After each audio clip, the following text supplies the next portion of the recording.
Welcome to the Spiritual Sisters podcast, everybody. If you're a new listener, welcome. If you're returning, welcome back, everybody. It's Nichole.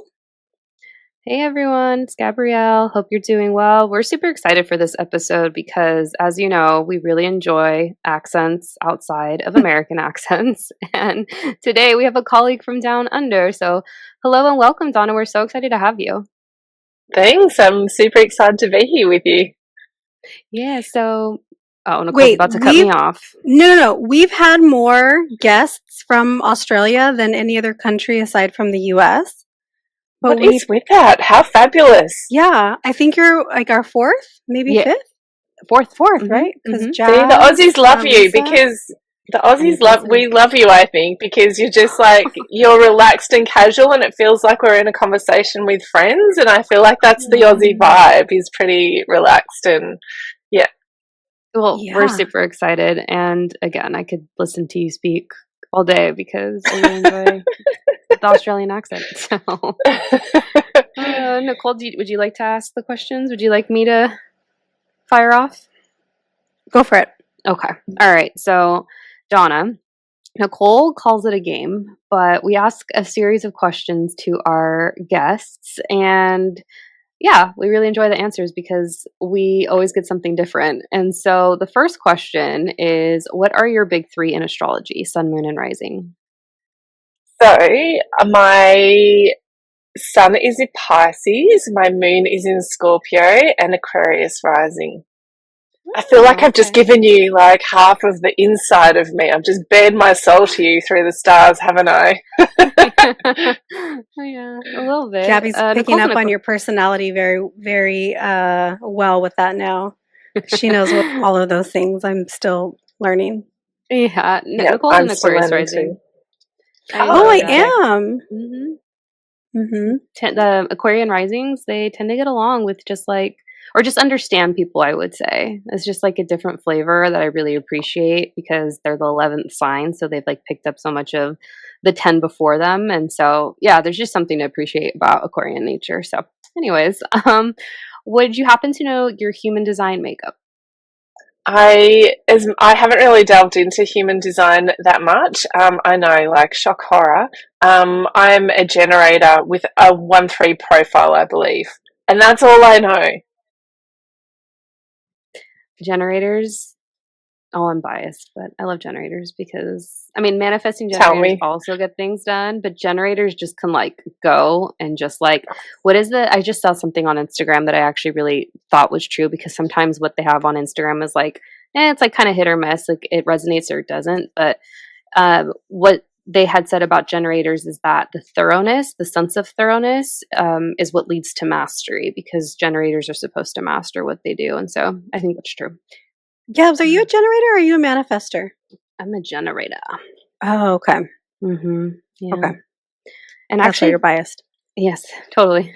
Dad's a generator too. You and Brianna are Mani-gens, and then I think Mom's a manifester. But anyways, Donna, this is about Donna, not us. That's fine. I'm happy to hear about the whole family. Yeah. What are some podcasts that you are listening to at this time? Or documentaries or audiobooks? I am listening to, well, I don't know, does kids' audiobooks count? I was doing some colouring in with my daughter on the weekend. I was like, let's put an audiobook on. I think we hit Roald Dahl and Charlie and the Chocolate Factory and James and the Giant Peach. We're it doesn't count. I know it right now too. Are you? It's so cute. Yeah. It's just I love those old stories and I love Roald Dahl. I am listening to the Village Crazy Lady podcast. That's by Mickey Fisher. She's an Aussie and she's a crack up. She's super funny, really spiritual, and has some really interesting guests on there. So she's pretty cool. Obviously, I'm listening to your podcast. That goes without saying. And what else? I am reading a new book at the moment, which is called Metamorphosis, written by a girlfriend of mine, shameless plug, Melanie Kate Patterson, and it's a really interesting read. It's deeply personal, so it's like raw and vulnerable and takes you through the stages of like that butterfly metamorphosis process. It's really interesting. So that's on my bedside table right now. Cool, I have to check that out. Okay, so if you could work with any client or have a client that would purchase your jewelry, which we can't wait to talk about, who would it be and why, and living or dead? I would have to choose, I mean, did you say celebrity, right? Yeah. Yes. So I mean, if it wasn't like, you know, my nana or someone who, you know, close to me who's passed away that I could get to know more, I would have to choose Oprah. I would love to make a piece of jewelry for Oprah because, like, I just love her and just idolize her. I think she's amazing. But to get to know her on that soul level, I think would be fascinating. And to see what kind of gemstone she would choose, like, oh my gosh, what would Oprah choose? That would be so much fun.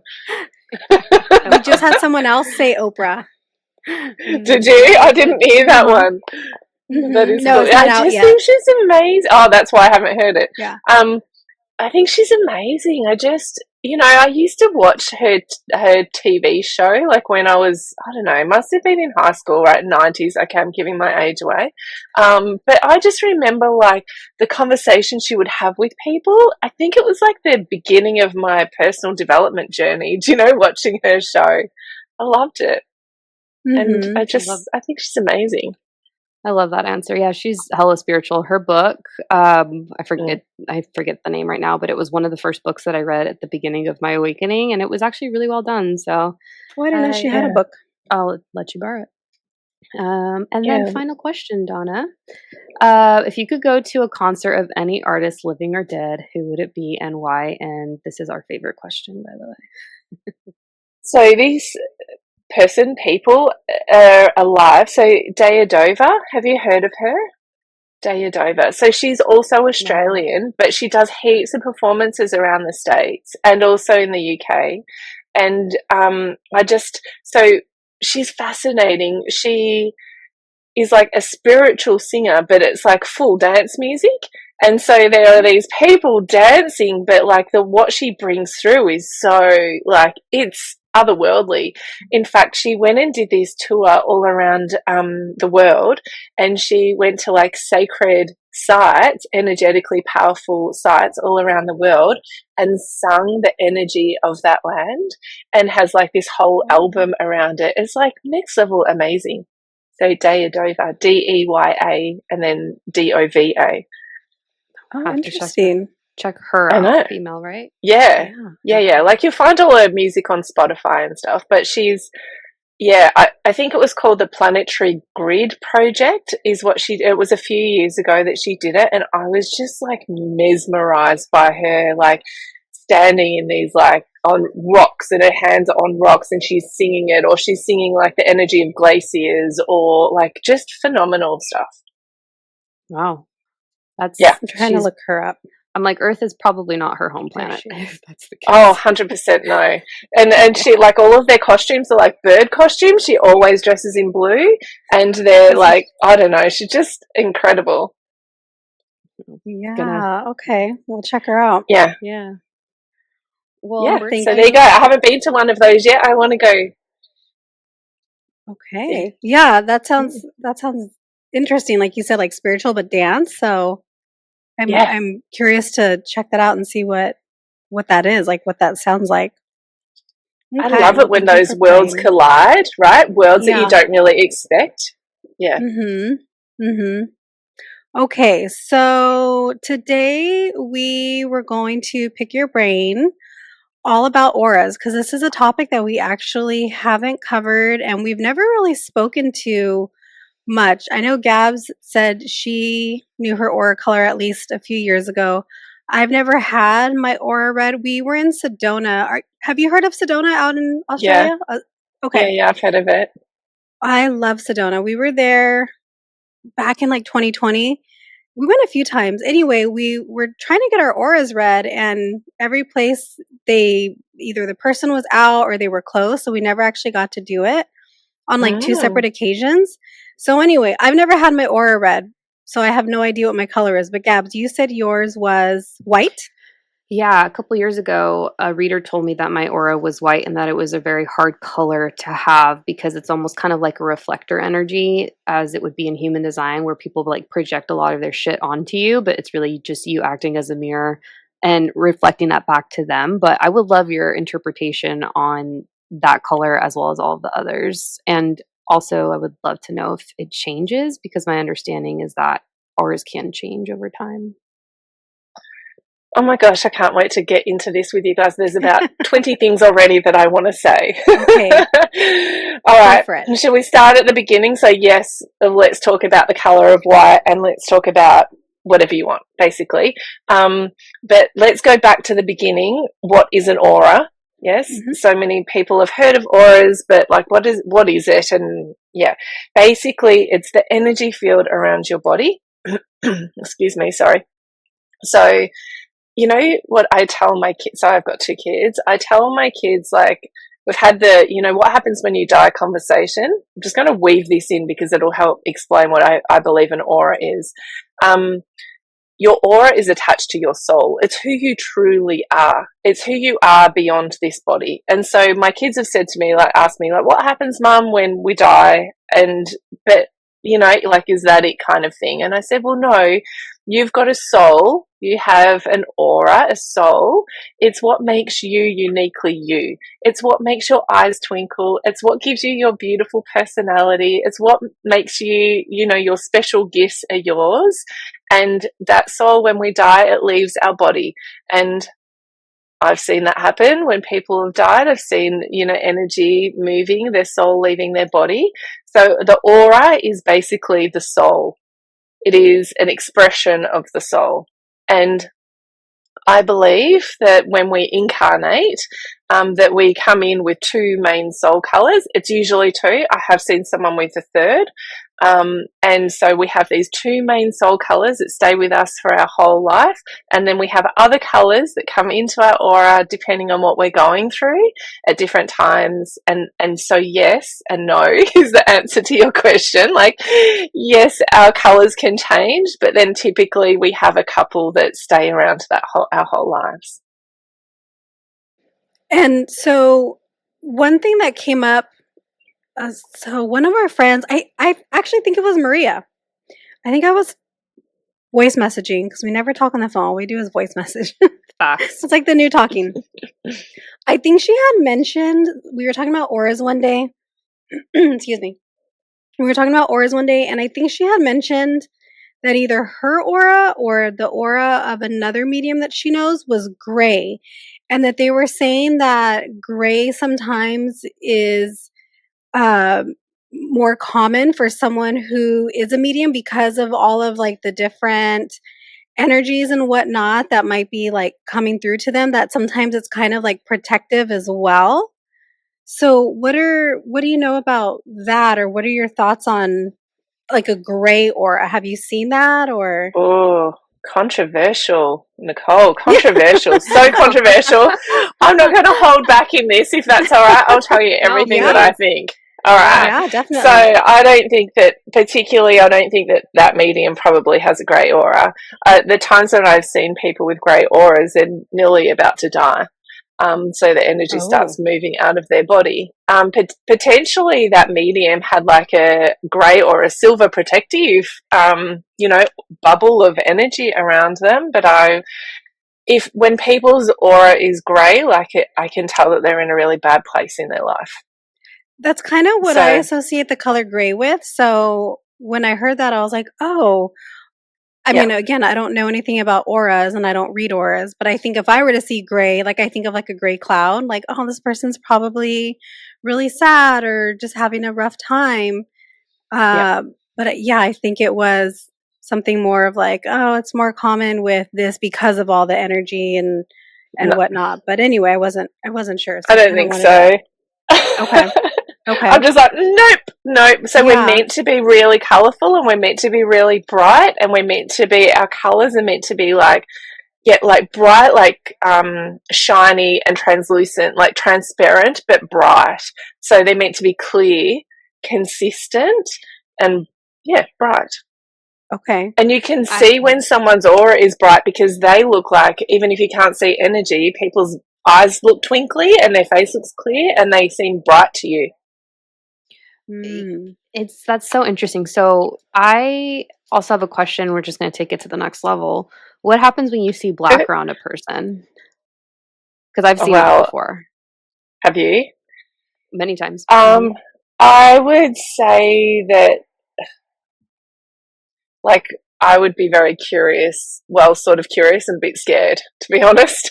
When I see black around people, I'd be like, I wonder what is going on for them. Like, I've seen similar things like a black hole in someone's energy field. Oh, gosh, I can't believe I'm saying this on a Oh podcast. no, we love Um, this. Please continue. I've never talked about this in public before. But that like might be a portal into another dimension, or it might be that they've picked up an entity and they've got like some other energy hanging around them, or it might be that there's something like really bad going on for them that like trauma can present in that way as well. It doesn't often, but oh my god, I've got goosebumps. Oh, I also, Oh, we're protected.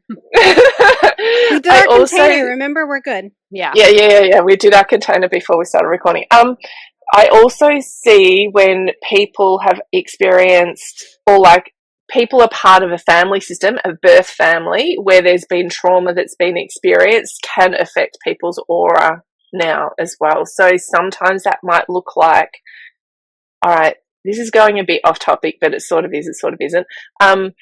When there have been a lot of people in a family system that have died at a young age, there can be a feeling of moving towards death, like at a feeling like people have a feeling maybe they're going to die young or that they might get sick or something's going to happen to them, they might die. It's actually a pattern in the family system that can be healed. That's a separate conversation, but absolutely can do and can fix. But that person might have this feeling of like moving towards death, like they're going to die young, and that can be like a family thing too. It's so interesting you say Oh that my because gosh, deep I think dive like straight away. oh, totally. I mean, I think that's necessary though because we do have a lot of psychics that listen to the show, and something that I'm adamant about, which I don't get a lot of agreement with, and that's totally fine, is that in order to have light, you also have to recognize the polarity of the dark. Both go hand in hand, and you don't necessarily need to. I mean, you shouldn't. You shouldn't be working for the dark, but you do need to respect it because there is a equal level of strength on both sides, and it's just more coming from an acknowledgement standpoint. And so for me, I definitely don't work for the dark, but I know that it's real because entities are a thing. And for the one of the examples that's coming to mind that I have read for, where I've seen that there was a black aura on said person, it's because they had an entity attached to them. And so Mm. how they got it, I don't know, but it is very much a thing. So yeah, Yeah, straight to the but nitty that gritty. entity, that yeah, right. That entity as well, though. That entity is a lost soul. That's a soul that's sort of in limbo. Actually, what they need is to move towards the light. Anyway, I don't know if they're like a dark force per se, as much as like lost and are trying to find the light and will attach to someone who is light, like instead of going to the light. If you know what I mean.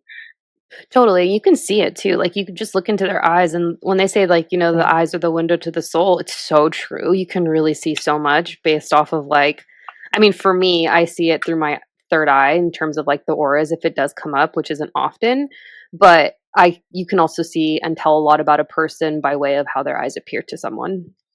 Yeah, agree. Agree.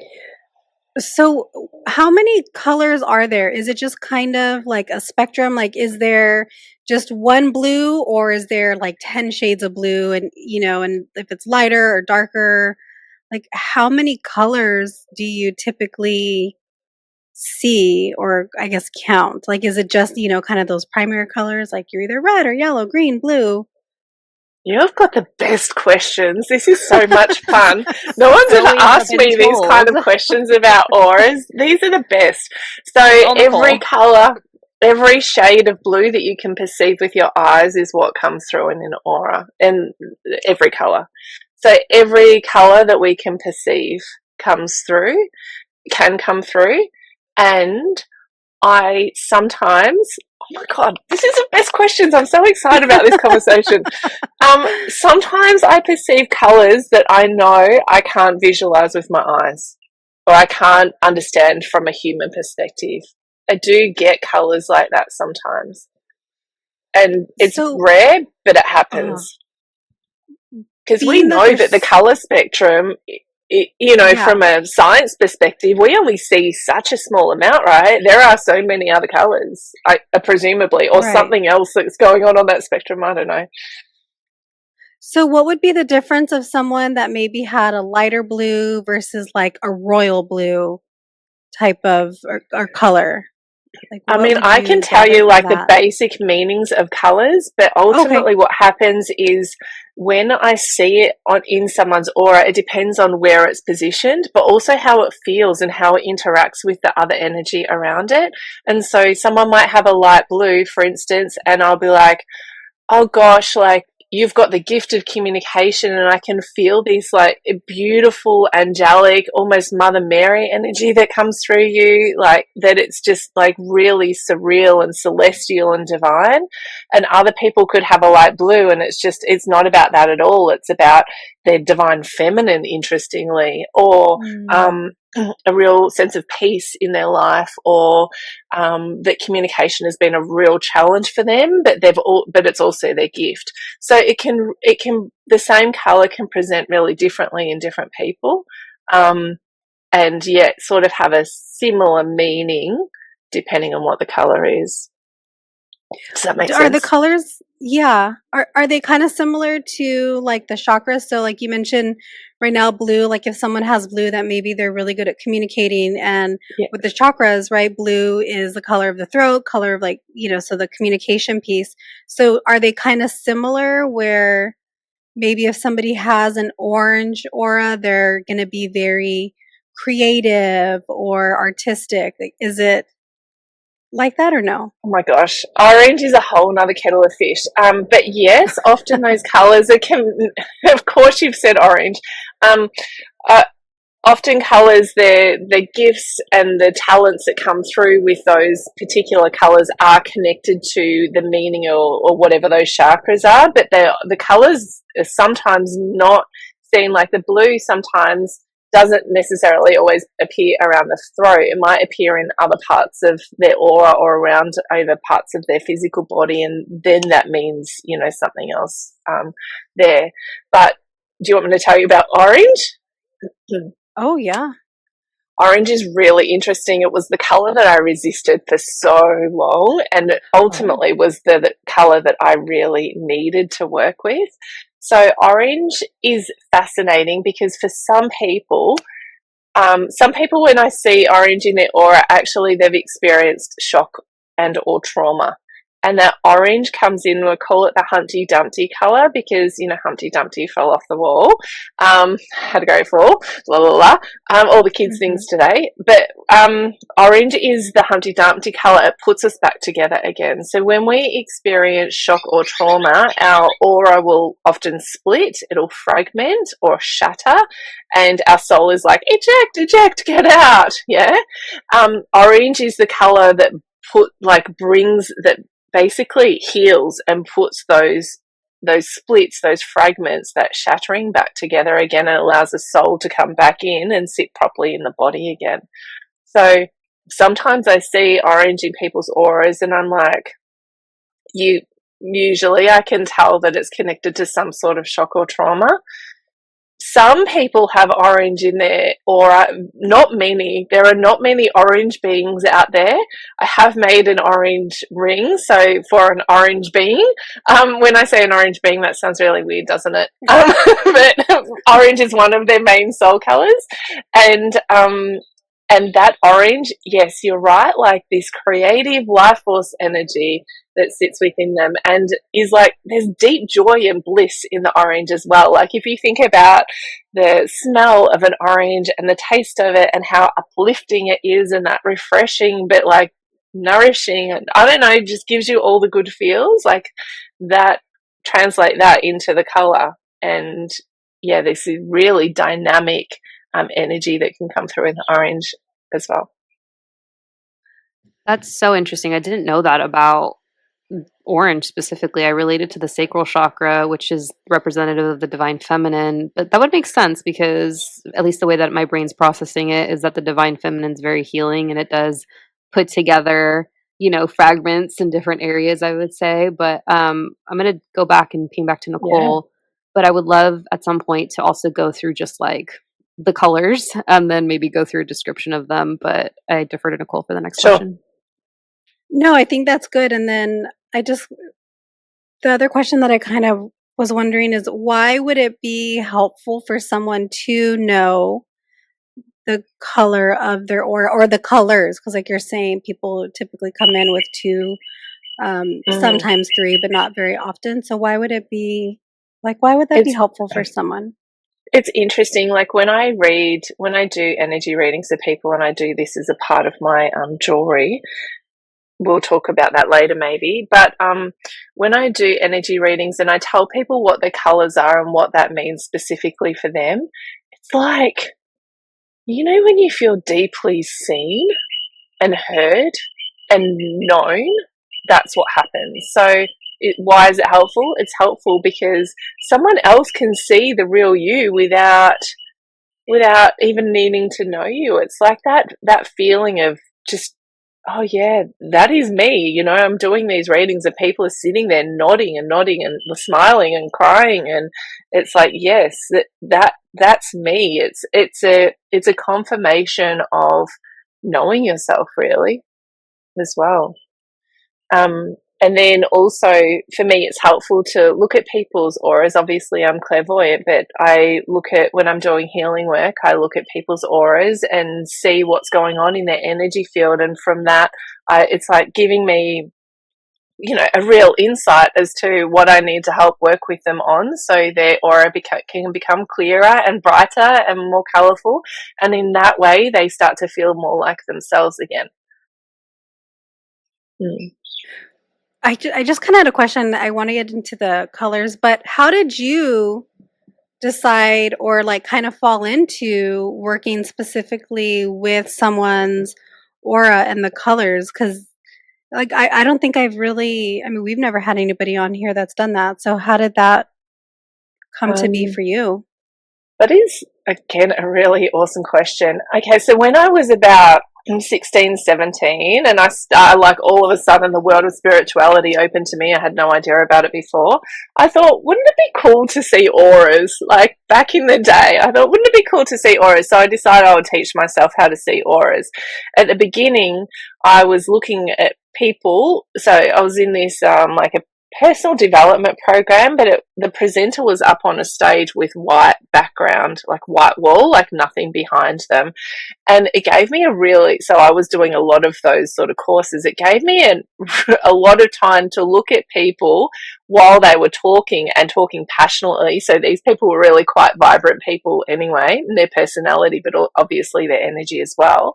And I started to see the outline of energy around people.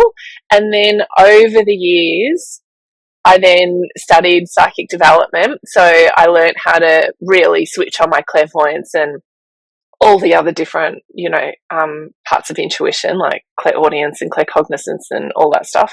And then when I've been a healer for over 25 years, an energy healer, and then I started seeing colours in people while I was working on them, and I could see colours in their aura change around their body. And I could also see their body like their physical body shifting with their energy shifting, like people's, all the things. And then this has just been this natural sort of progression of how it's woven through my life and through specifically my work, to now be doing the jewelry. So I use it in my energy healing work, obviously, but then I also have this jewelry business where I look at people's auras, tell them the colors that I can see in the energy field, what that means for them. And then I energetically try on different colored gemstones in their energy field to see what will activate their aura, like what turns on their light. And so that's what I'm looking for when I work with people, is like, basically, how can I help you switch on your light? And I use my clairvoyance for that. So tell us a little bit about the colors, and then I'm curious as to, like, you were kind of speaking a little bit about the jewelry, but tell us a little bit about what the colors might mean. And then I have a last question that I wrote down that you kind of spoke to right now, because I wasn't sure if it was going to fit, but I think it will. Okay, good.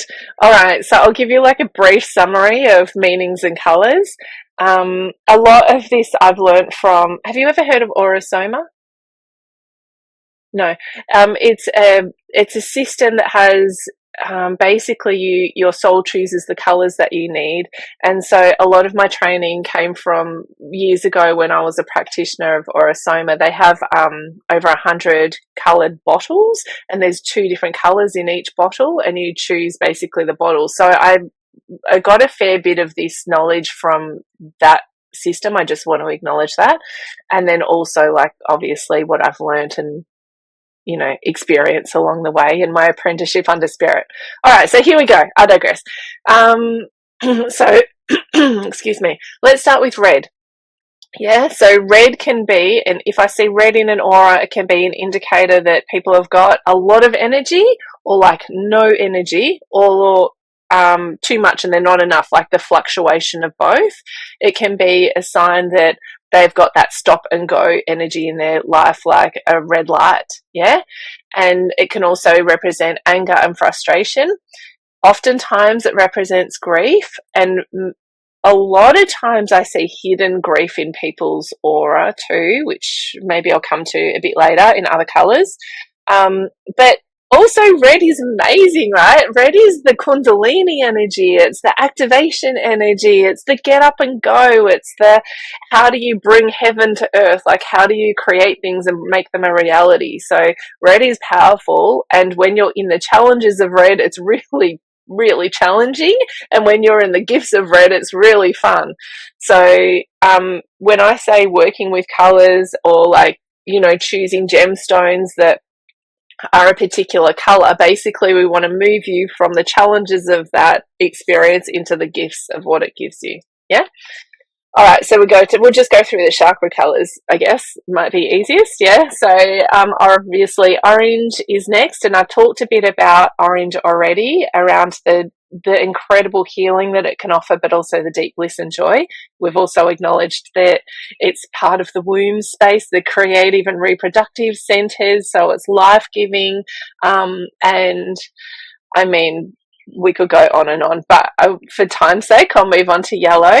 Yellow is fascinating because it can be like the challenges are around confidence or lack of confidence, of anxiety, of fears, of worries, of, that real, like, butterflies in your tummy, not in a good way, or knots in your tummy. And on the other end of the spectrum, it's confidence, it's knowing yourself, it's a greater sense of self-esteem, it's a teacher energy, it's to me, it's the sunshine energy too. It's can you be like that radiant, warm, sunshiny being that you are? And so, but for people with lots of yellow in the aura, that can be really, again, really challenging. On one end, it's really difficult. On the other end, it's super fun and light and expressive. And you can change the world with yellow energy, yeah? Because it's got that teaching aspect, but also everyone wants some more sunshine in their lives. Like, everyone wants sunshiny, uplifting people. And often see that there's a strong teacher element there. Green, you already acknowledged. Oh no, this was before our call, wasn't it, Gabrielle, where you said you saw green? You said you saw green, and so you knew it was going to be a heartfelt conversation. Yes, yeah. Green, emerald green, yeah, garden of the heart energy. Green is very interesting because, again, like orange, it can appear often as a transient color, like it'll come in just to support particular things happening in your life. When it does that, it's coming in because you need some space. Like, often people will just be like, oh God, I just need to breathe. That emerald green comes in when people are desperate for some space.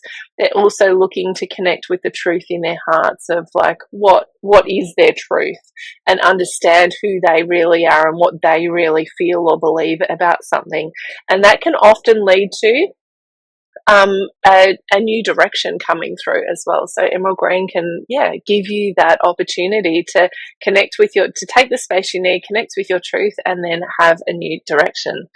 So that's pretty cool. When I see it in people's aura as a main color, it is very much that they're heart centered, often very connected with nature, and get fueled and refueled by nature. So that's pretty beautiful too. The blues we've talked a little bit about already in terms of communication. Oh, hang on, before I go into that, let's just go back a step. Turquoise is a color that comes through a lot for me. And that is like a real process of becoming who you uniquely are, connecting with like a greater, like there's always a community, like a bigger contribution community aspect there, playfulness and joy, but sometimes ocean lovers often have that turquoise energy come through. So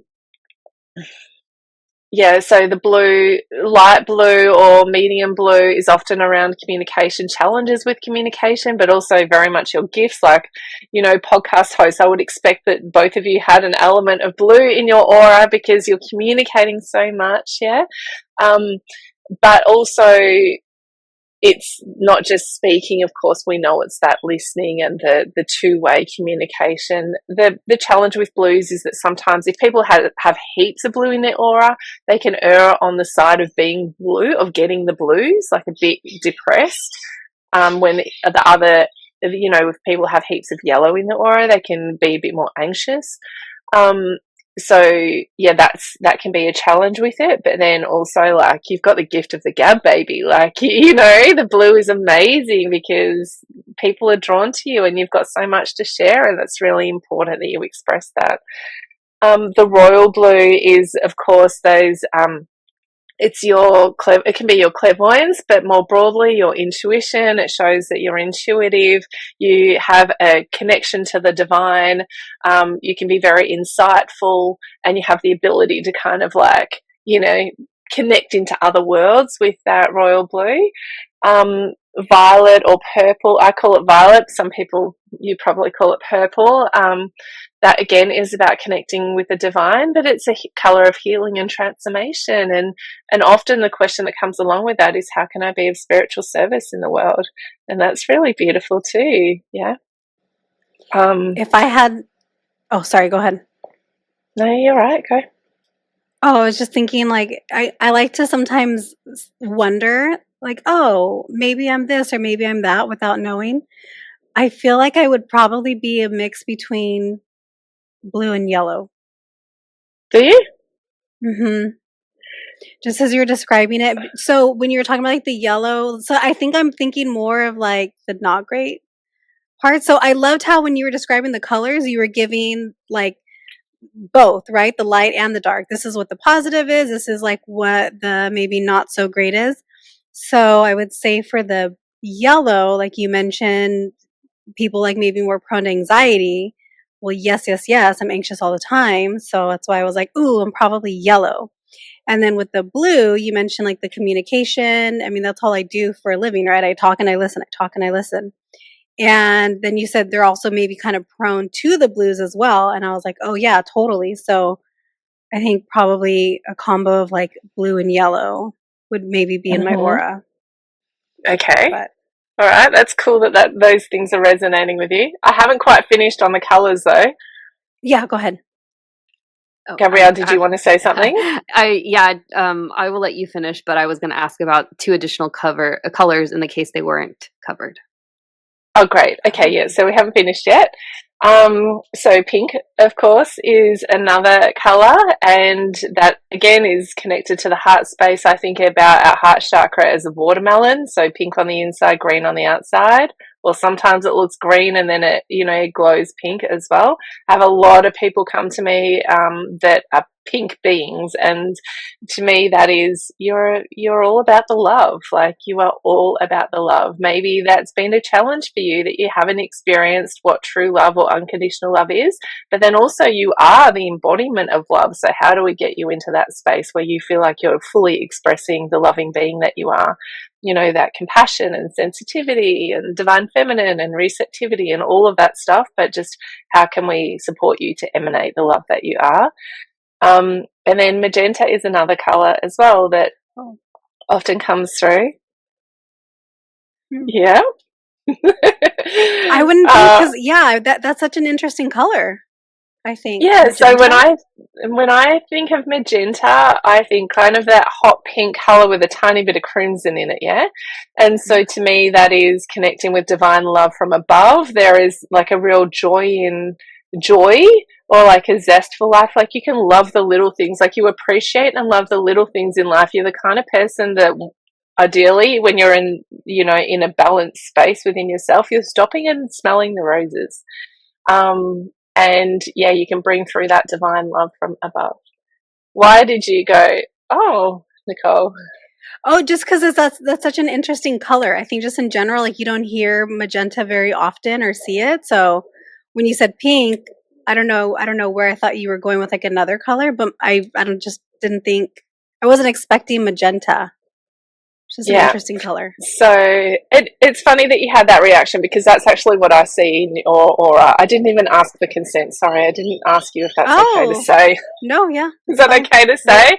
Yeah, like, you're saying, please. like, blue and yellow, and I'm like, yep, I get that for you, and I get that's your daily experience, but also there's this magenta around the right side of your head and up above you that, like, just wants to come in, like, and that's what I see. I'm getting excited because, like, that's what I see in people's auras. I can see what also wants to take up more space.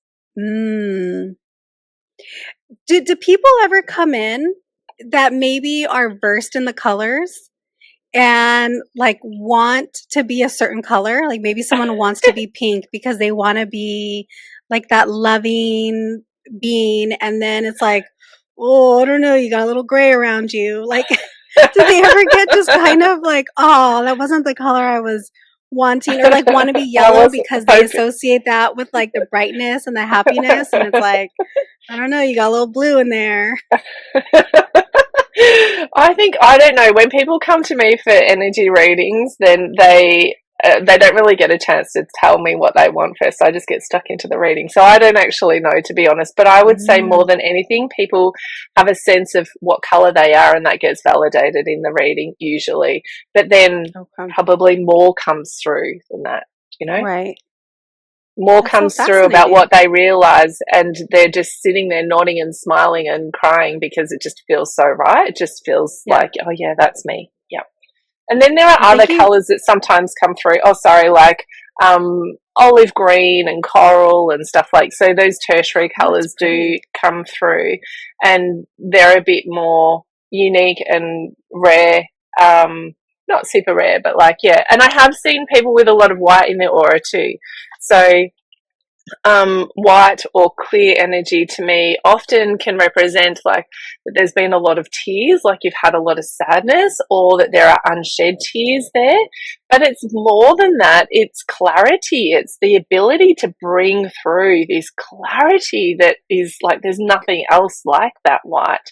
And alongside that, the tears aspect with the clear can be that that Buddhist concept of understanding suffering. Like, why do humans go through the things that we go through?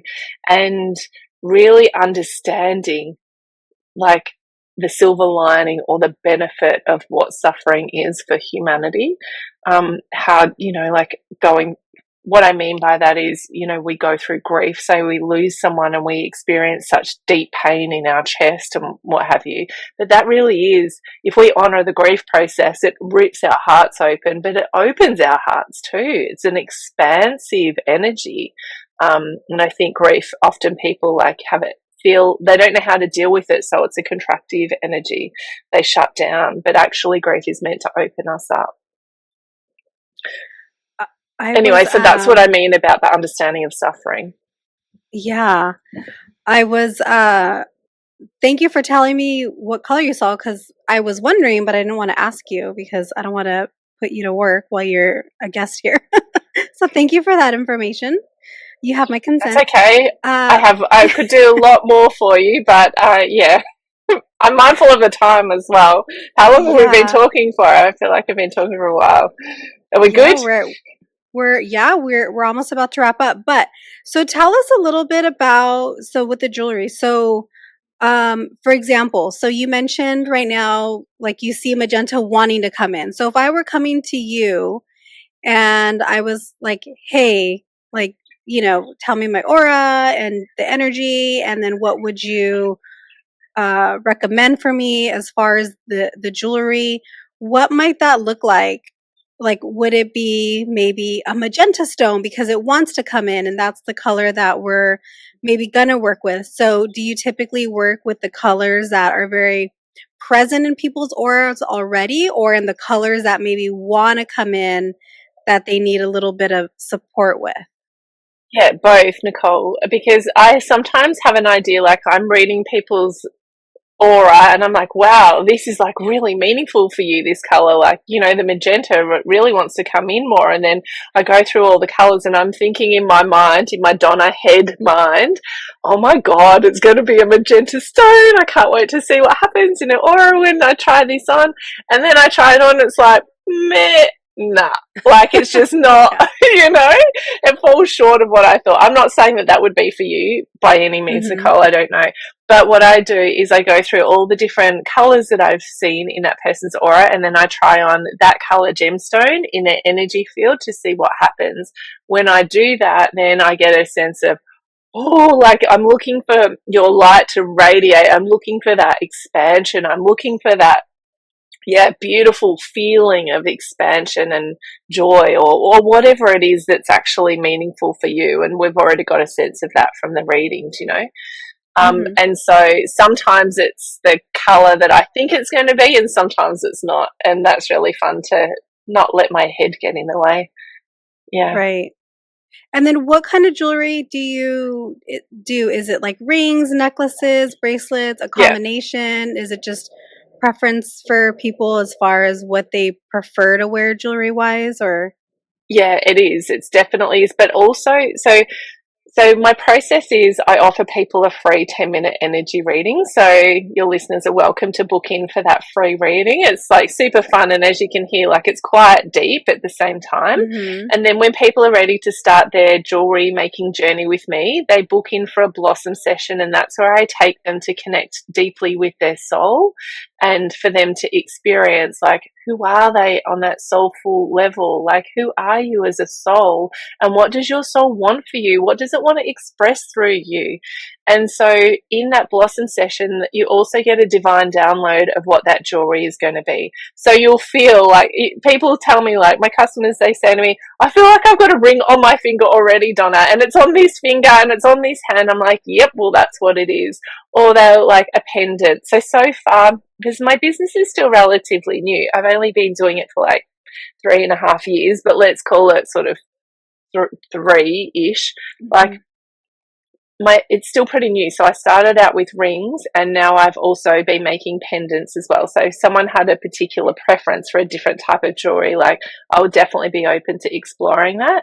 But yeah, so far rings and pendants. Okay. So you mentioned earlier watching Oprah back in the 90s when you were a teenager. So were you also like into the mood rings when that was a big thing in the 90s? Oh my gosh, yes, how fun were they? Right. They were so cool, but I always looked at the meaning of the colours on the mood ring and I'm thinking, that's not how I feel though. Right.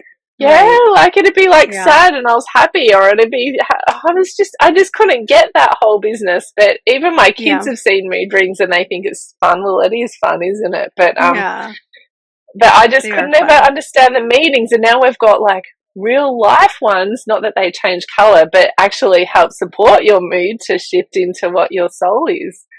Yeah. Definitely.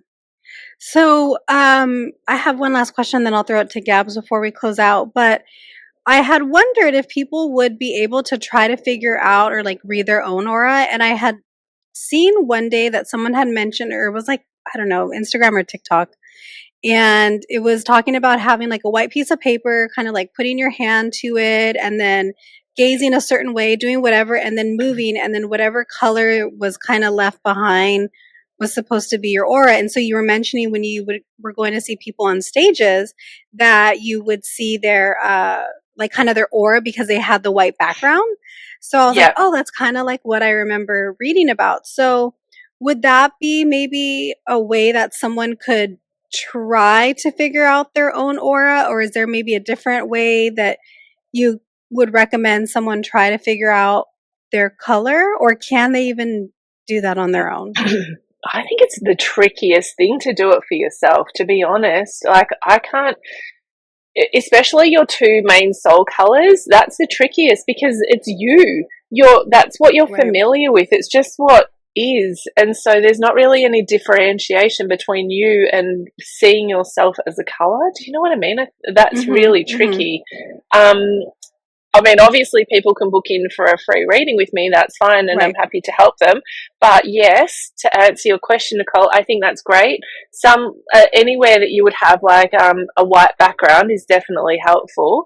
But the other thing that you can do is like, you know, rub your hands. Sorry, that's not probably very good for the audio, but rub your hands together for quite a while and hard. And then like start to pull your hands apart from each other. And then you can start to see energy like that. So when I first started learning how to see energy in people's bodies, aside from that white background, it was when I was doing like Reiki and hands-on healing, and I could see energy coming down from my hand and into their body, and I could see like lines or like this flow of energy, and then eventually that turned into color. So, yeah, like using your own hands, but I don't know, like I think that in terms of your main soul colors are not usually around the periphery of your body, so it's not usually around your hands. Maybe you can set the intention and you can do it like that. Why not try? Set the intention that your soul color comes through your hands and try. That would be fun. I always forget about that intention setting. It's like the backbone of the work. Yeah, it is. Yeah. So I had one other question before we would kindly ask you to do a card pull for us. Oh, Nicole's doing the card pull this time, right? Yeah, that's right. Mm-hmm. Okay, so we'll close out with the card pull. But I wanted to know, what's your take on the color gold? Ooh. I love gold. Is that an aura color? And well, you don't often see it in people's auras. The closest I've gotten is like, have you seen it, Gabrielle, in people's auras? No, I haven't. Interesting. So the closest I've gotten is like sparkly, very pale yellow. And to me, sometimes when I connect with source or the divine, that's what it looks like, is like very pale yellow, white to very pale yellow. It looks like sunshiny, sparkly light. And that's the closest I've seen in people's auras. I haven't seen gold per se.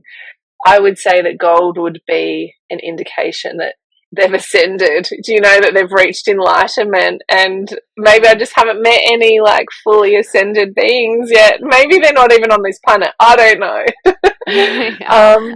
But sorry, go ahead. Yeah, it would be cool, wouldn't it?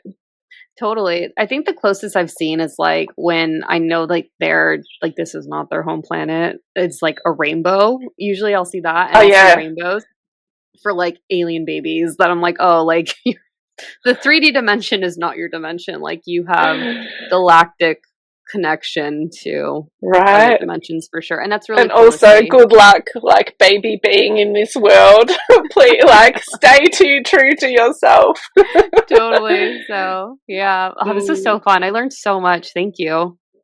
Yeah, that's my pleasure. Actually, I have seen gold, but not when you said to me gold, I saw sparkly gold. Is that what you were visualizing? Yeah. Mm-hmm. I've seen the closest I've seen is like yellow for solar plexus, but that's very few and far between for those who are embodied in the solar plexus. Yeah. Yes. So I've seen gold as like a tertiary color between yellow and orange. Yeah? Is it between yellow and orange? No, that's coral. Between orange and red, I think. So much No, to say it's about not. Nichole. It's not. No, it's not. So when I've seen gold, I've seen it in the belly area, but it has appeared in different places for people. But it's not, because I think I picked up on the visual of what you were asking me, that question, like sparkly gold. But I've seen like a gold color, but flatter, but not with that sort of, like. Yeah, like that aura that just draws you in. That's how I would picture someone that to be gold, or if they were to have a gold aura, where they would just be like very much like you just want a taste of what it's like to be in their energy. Right. Like the Dalai Lama, like being around the Dalai Lama. I remember seeing the Dalai Lama like when I was younger, and his energy was just, you just felt something so different. The whole room and everyone was just in his field. It's phenomenal. Yeah. Or Oprah, just to see what color she might be. I mean, So, yeah. are you gold, Oprah? Can I read your energy, please? Yeah. Let's see. We think you're amazing. Are you really gold? Like, are you an ascendant being, Oprah? Amazing. So, where can people find you? We'll put everything in the show notes, but where can people connect with you?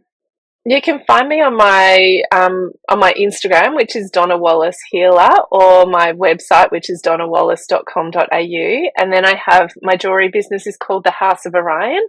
So you'll find links to that through my Donna Wallace website and Instagram.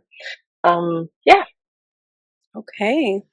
Well, thank you. This was so fascinating. I enjoyed this more than I anticipated. This was so cool. So thank you. Thank you so I much. learned Hey, it's my pleasure. I've had so much fun with you both. I didn't think auras would be so exciting, but they kind of were. Well, you asked such great questions. I could feel how intuitive they were. So thank you very much. Thank you. Okay, so today you guys are pulling from the healing waters. Again, I think we used this recently too, right? Yeah, we did. Yeah. Okay. Healing water. So let me just. All right. Let's see. Let it rain, allowing what is, inevitability, and trust. It's very pretty. Little rainbow in there. It's rainbow, see? Rainbow, so We pretty. just talked about rainbows too. Yeah, I think there's a lot of rainbows in this one. It's just such a pretty deck. So much color. Yeah. Okay. Well, thank you so much, Donna. Our Aussie get we have so many Aussies. It's so cool. What part, you don't have to tell everybody exactly where you're at, but what part of Australia are you from? So I'm from Melbourne, which is southeast, yeah.